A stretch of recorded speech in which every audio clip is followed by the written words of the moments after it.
We're running out of time because Crash Bandicoot 4, It's About Time, is going to soon be hitting consoles, and I cannot wait to dive into this game as a huge fan of the Crash Bandicoot franchise. And thankfully, I can spend a little bit of time, and I promise I won't do too many more time puns after this, talking to Lou Studdert from the Toys for Bob team, a producer on Crash Bandicoot 4. Lou, thank you so much for joining me. Yeah, I'm glad to be here, and honestly, bring on the time puns. Just keep them coming. I feel like you and the team must be sick of. I'm sure you do them, back and forth to each other all the time. But I feel like I must drive you crazy by just throwing them in. So I'll try to restrain myself. We've got a lot of dad joke energy on the game, so Perfect. it works.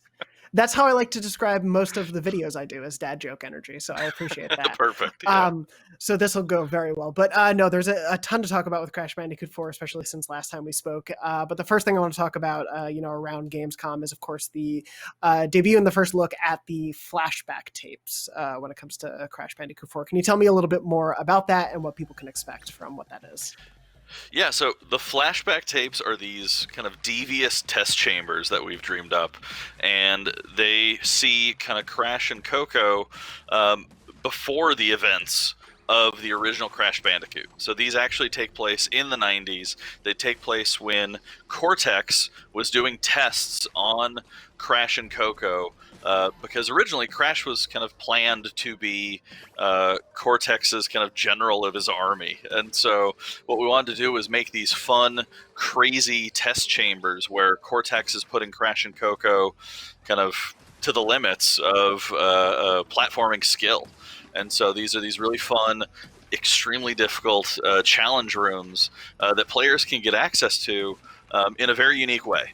You're required to find these VHS tapes in the levels, and you need to reach them in the level without dying.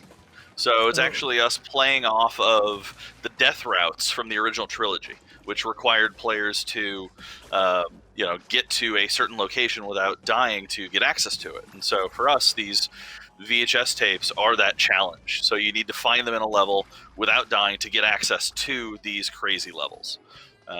And then once you're in the levels themselves, they actually have kind of a multi-tiered relic system. And so for the completionists out there, it's not enough to reach the end of it. Similar to a normal level, you need to also break all of the crates. And so it's exceedingly difficult. It's really fun. And it actually allowed us to just kind of come up with just insane creative usage for all of the boxes and crates in the game, and even toss in some that you've never seen before. Yeah, I was, watching the footage before we spoke. And one, I got to say, I love just how many Nitro crates there are apparent. I respect that. I can already imagine how frustrating I might feel on occasion at a missed jump or two, but how exciting it's going to be to try to overcome these levels. I do like that mix of the old and the new, because as you were saying, these take place back in time, but we're seeing, for example, one of the newer crates, which has that sort of like time countdown. Was there any worry about including some of the newer facets in these earlier things, or because sort of the way they're explained in the world, it was easy to kind of bridge that gap? You're exactly right. One of the things that you'll actually see in the levels themselves, or hear in the levels themselves, is a commentary running from Cortex talking to Crash or Coco, depending on whose level it is. And he'll explain, some of the ideas he had behind these crates, or, some of the new ones we've added were actually experiments that he was running. And so we've kind of taken a chance to use these test chambers as fun areas to inject bits of lore and just kind of that Crash humor that you know and love, as well as recontextualizing or contextualizing different things about Crash's past. Well, and I really love that sort of whole ethos for the game, it feels like, because it is, last time we spoke, you had mentioned so much of the team, of course, is longtime Crash fans, lifelong Crash fans. And so to be able to really put this game in the context of what Crash's story is, it's not just, here's another, X number of levels. Here's why this journey matters to the, to pick up from that original Crash trilogy. Exactly. Yeah, this is actually, to tie it back into that original Crash trilogy for us, we kind of had this general idea of what if there was an amount of time in between, Crash going through the Evolvo Ray before failing out of the Cortex Vortex. because it's kind of a hard cut in that opening cutscene of the original Crash game, and so you don't know if Yeah. there was some time in there. And so what this is if there was an amount of time in between that evolving process and Cortex Vortex, where Cortex is really kind of bullish on the idea that Crash is going to be, his next great general. And so, from a storytelling perspective, it was really fun for us to come up with some fun lines and some fun audio for Cortex and some of the other scientists, where they're really positive on Crash's progress and they're really excited to see what he could become, without knowing that he'll actually be their future nemesis. I love that because it is, as someone who's been a fan of the franchise since that original trilogy, it's great to see sort of the twists of modern and retro that the team really seems to be bringing to this. And one of those things that I want to talk about, because everything that I've loved that I've seen about the game really comes down to so many great presentation notes. And one of those big things is, of course, that was something revealed a few weeks back, but the inverted mode, which is sort of the mirror mode of the game. For those who may not have seen that initial reveal, or for people looking for a little bit more, can you sort of give me just like a brief overview of how inverted mode plays into the rest of Crash 4? Sure, absolutely. So inverted mode is what we call our souped up take on mirror mode, but it's not just flipping the screen and having that mirroring. It's also introducing these brand new kind of visual aspects and presentational aspects to each of our dimensions. And so in one, you could be going in what was it, the what we call the neon wastelands, or the hazardous wastes, with a crazy neon filter, and so everything's black and white and it looks like it's lit up by neon, and the light will actually fade if you take too long going to the next checkpoint. Or we have one that looks like you're underwater and we're actually making it feel more like you're underwater. And so some of these have really fun gameplay altering effects. Some of them are purely visual or really excitingly visual, like one where you're in a black and white world and you're spinning, and spinning causes paint to spill out and paint the world. So this inverted mode is something that players will unlock part of the way through their journey in the game, and it allows players, once they've beaten the level, to access the level in this new mode with a unique feel, and also just more goals and challenges for them to take on. I love it because it's there's this wonderful balance of wanting to bring people into the Crash world, but also to really give that level of, I think, depth that Crash longtime fans expect, but also that difficulty that fans expect. And there's just such a wide breadth of stuff that you and the team have shown off. It's been so incredibly rewarding as a fan to see, like, oh, there's this new layer, there's this new layer. It really does feel like this incredible full package for celebrating Crash's history and his future. Yeah, absolutely. I mean, it was very important for us to have kind of this foundational aspect of that original trilogy of games, and that kind of unique, what we call that perspective shifting platforming, that's really tied to the execution of skill and precision. But to take that as our foundation and then just build on it and continue to iterate and continue to bring in new aspects, from quality of life things of our modern and retro modes, which allow you to, if you want, play where if you die, you always come back at a checkpoint versus having to need to earn lives, to just additional things for players to do to grow in that skill. Because the more you play this game, the better you get.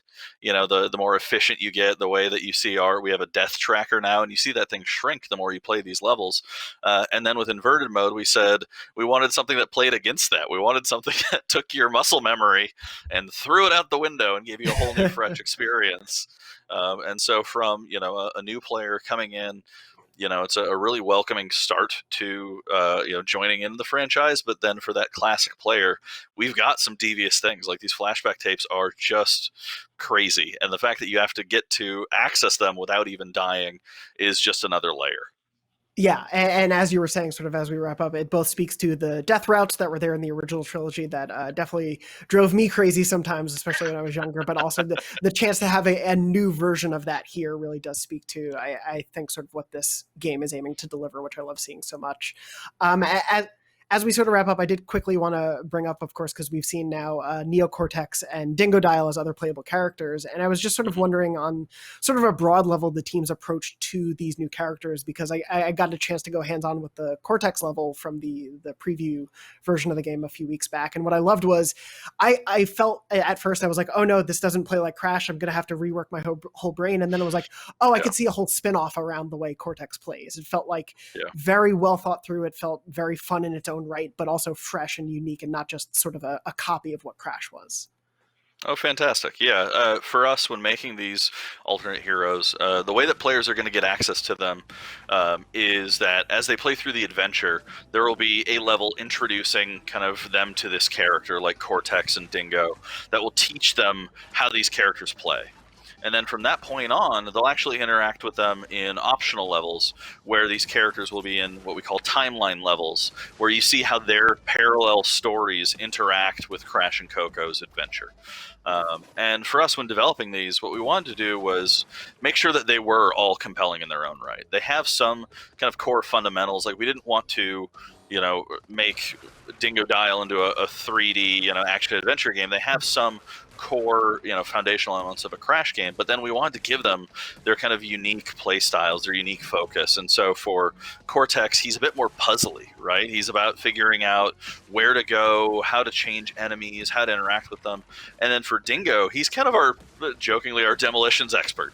He's all about breaking through stuff. He's picking up TNT barrels with his vacuum cannon, launching them at enemies. He's smashing through crates. He's a big boy, so he's slamming through things as he goes, as opposed to kind of having more of a finesse style of play than Crash. So it's been a lot of fun for us and for the team, not only to come up with the movesets for these, but then also just reinvent kind of how we develop levels for them and to come up with really fun, new and unique interactions for these characters. Yeah, the Cortex level was such a fresh surprise, and I loved getting the handle of him. And so I'm very excited to see how him and Dingo Dial and how this all factors into the full campaign really plays out, because I'm very excited to see that full package. Before we do wrap up, I briefly did want to have to ask, of course, I know the game's just, a couple months now away from launch, a little over a month. Is there enough time to put a John Carpenter reference in there now that we know he is looking forward to Crash Bandicoot 4? I have never been happier about anything on the internet ever. For context, for those who may not know, John Carpenter was recently giving an interview and mentioned he can't wait to play Crash Bandicoot 4, and I was delighted by that as a John Carpenter fan. I saw you tweet about it too, so I had to mention it was a delightful congruence or confluence of things I would not expect to come together. Exactly. Yeah. I mean, as just a big fan and a big, horror nerd, it just brought a warmth to my heart. And honestly, seeing just the outpouring of how excited people are about this game has just been such an uplift to the team. Really, it's been a great project, and we can't wait to get it in people's hands, especially John Carpenter's. Especially his. And of course, I can't wait to play, and we're not that far off because Crash Bandicoot 4 is coming to PS4 and Xbox One on October 2nd. So close, I can't believe it. But thank you, Lou, so much for taking the time to speak with me. Can't wait to see more of the game, and thank you for showing off the newest bit of the Crash 4 puzzle. Yeah, absolutely. It's been a pleasure.